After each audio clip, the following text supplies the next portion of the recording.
여러분, 우리가 매일 이용하는 은행. 그 시작이 사실 시장 한 구석의 나무 책상 하나에서 비롯된 이야기라는 걸 알고 계신가요? 돈을 맡기고 송금하고 대출을 받는 일상적인 금융행위. 그 뿌리를 따라가 보면 결국 신뢰와 거래의 안전을 찾아낸 인간의 놀라운 발명으로 이어집니다. 오늘은 그 역사를 거슬러 올라가 중세 유럽의 환전상에서 메디치 가문, 그리고 현대중앙은행으로 이어지는 은행의 기원 이야기를 풀어드리겠습니다. 중세 유럽의 금융 환경은 혼돈 그 자체였습니다.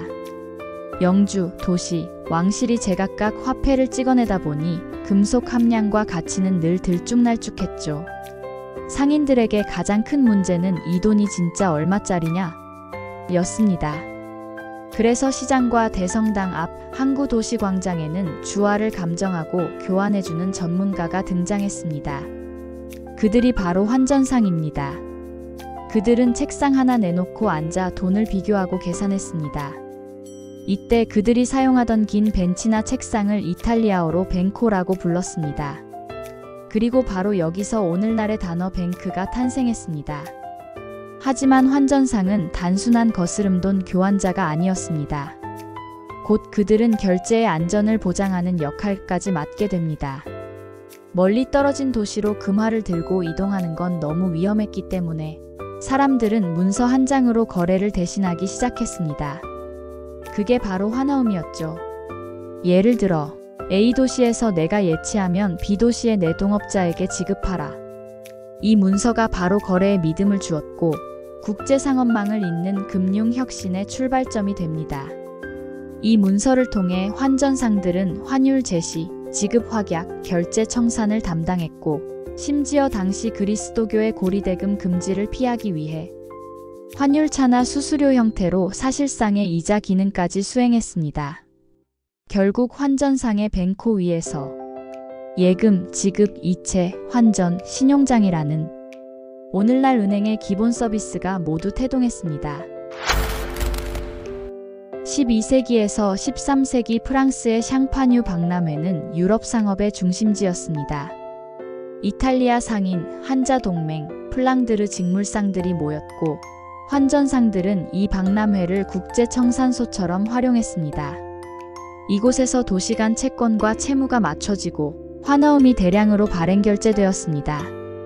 한편 성지순례와 십자군 원정의 시대가 열리면서 유럽의 템플 기사단은 자신들의 거점마다 금고를 설치하고 순례자에게 예치증과 인출권을 제공했습니다.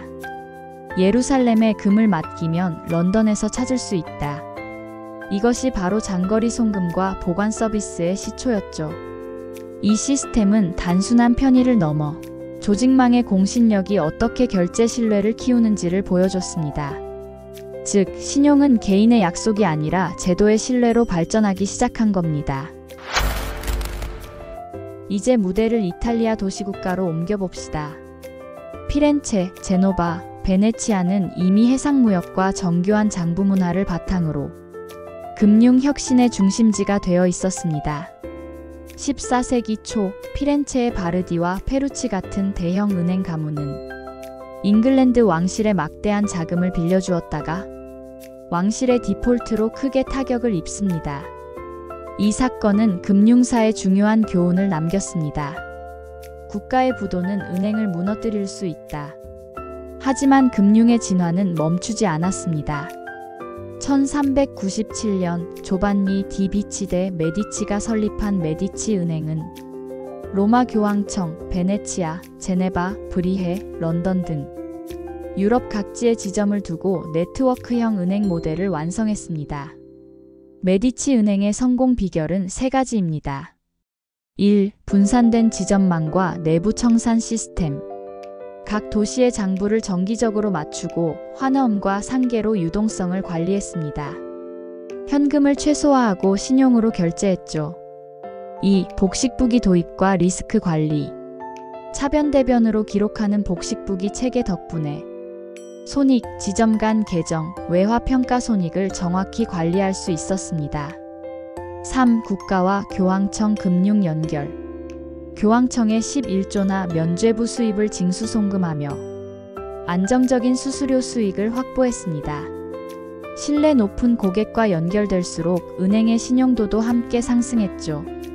이 시기를 거치며 은행은 단순한 환전상이 아닌 예금, 지급, 결제, 신용, 청산이라는 풀스택 금융기관으로 진화했습니다.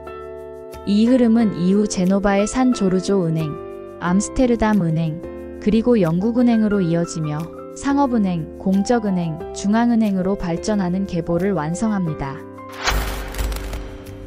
이탈리아어 벤코는 은행의 책상 혹은 벤치를 뜻합니다. 거래 신뢰를 잃은 상인은 그 벤치를 당국이나 채권자에게 부서졌습니다. 그 결과 생겨난 말이 바로 뱅커롭타, 즉 오늘날 우리가 쓰는 파산입니다. 당시 상인의 신뢰는 곧 생명이었습니다. 벤치가 그대로 서 있다는 사실 자체가 나는 여전히 신용을 유지하고 있다는 상징이었죠.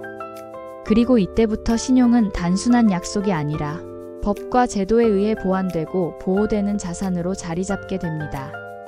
결국 은행의 시작은 돈이 아니라 신뢰였습니다. 반코라는 벤치 위에서 태어난 금융 시스템은 인류가 서로 믿고 거래할 수 있는 사회로 나아가기 위한 가장 오래된 실험이자 약속이었죠. 오늘날 우리가 사용하는 예금, 송금, 신용카드, 온라인 뱅킹 모두 그 한 장의 환어음, 그 하나의 벤치에서 시작된 셈입니다. 오늘 이야기가 도움이 되었다면 좋아요와 구독 부탁해요.